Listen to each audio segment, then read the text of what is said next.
Untung melambung malang menimpa, itulah yang dialami Muhammad Hasya Atal Saputra, seorang mahasiswa Fakultas Ilmu Sosial dan Ilmu Politik Universitas Indonesia.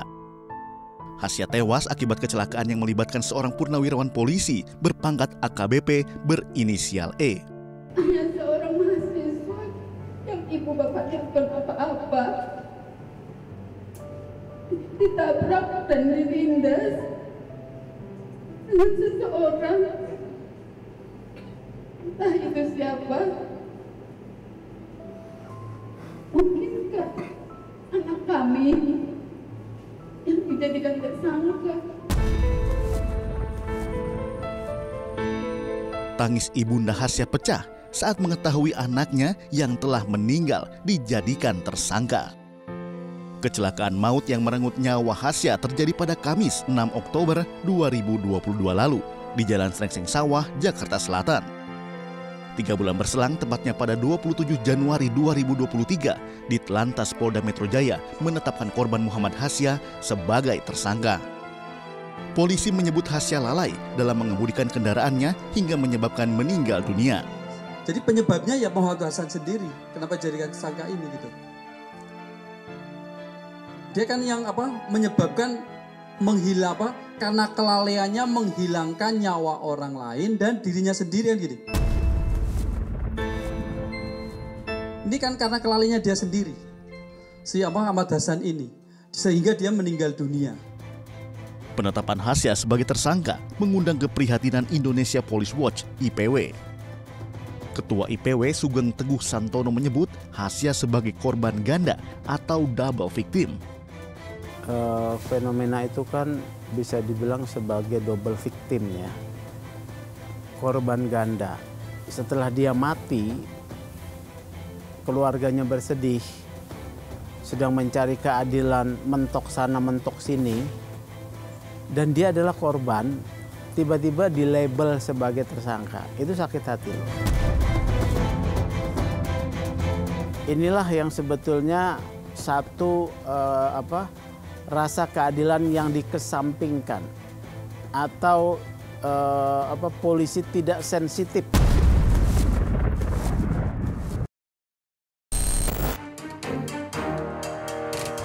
Kecelakaan Hasya dengan mobil yang dikendarai purnawirawan polisi memiliki dua kronologi yang berbeda.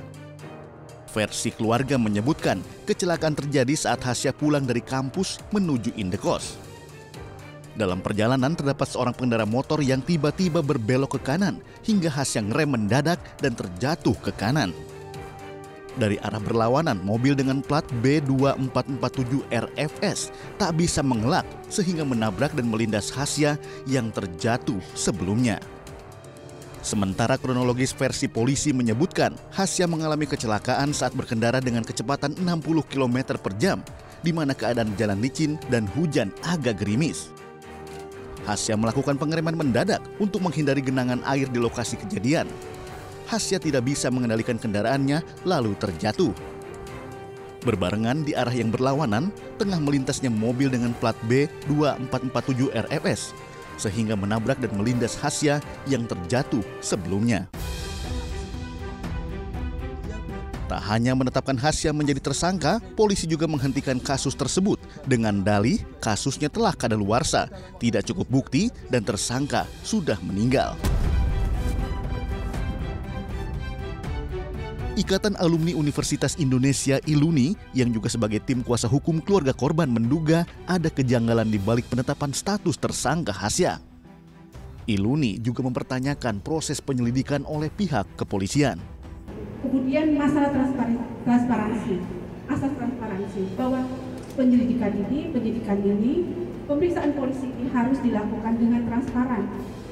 Artinya keluarga korban atau apalah yang disebut oleh polisi sebagai tersangka tetap harus mendapatkan informasi yang seimbang.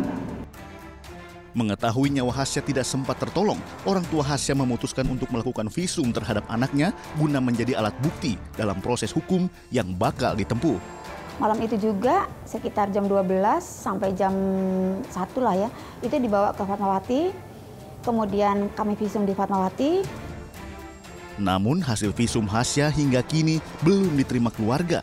meski visum dilaksanakan atas permintaan keluarga. Dia bilang gini, jelas banget Kak itu dalam pikiran saya. Hasil visum itu mutlak milik polisi Bu. Ibu nggak boleh lihat hasil visum itu.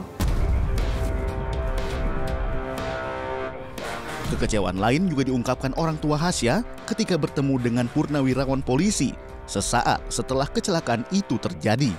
Suami saya bertanya, mana yang nabrak? Terduga pelaku itu kan sedang duduk. Dia langsung berdiri, saya yang nabrak. Kak, gimana coba dalam keadaan seperti itu?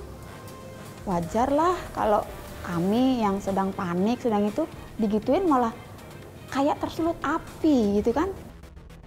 Pasca kecelakaan, sejumlah orang tak dikenal sempat mendatangi rumah Hasya pada malam hari. Saya tidak pernah mengatakan ini intimidasi, doktrin atau apapun. Tapi ada beberapa kejadian di rumah saya malam-malam, bukan cuma sekali, katanya mau damai. Saya sudah mengatakan bahwa kalau mau berbicara damai, berbicaralah siang hari, bukan malam hari. Waktunya orang tidur, saya bilang gitu. Pasca menyita perhatian publik, Kapolda Metro Jaya berjanji akan membentuk tim pencari fakta untuk mengusut tuntas kasus ini. Saya akan mengambil langkah. Yang pertama, akan membentuk tim untuk melakukan langkah-langkah pencarian fakta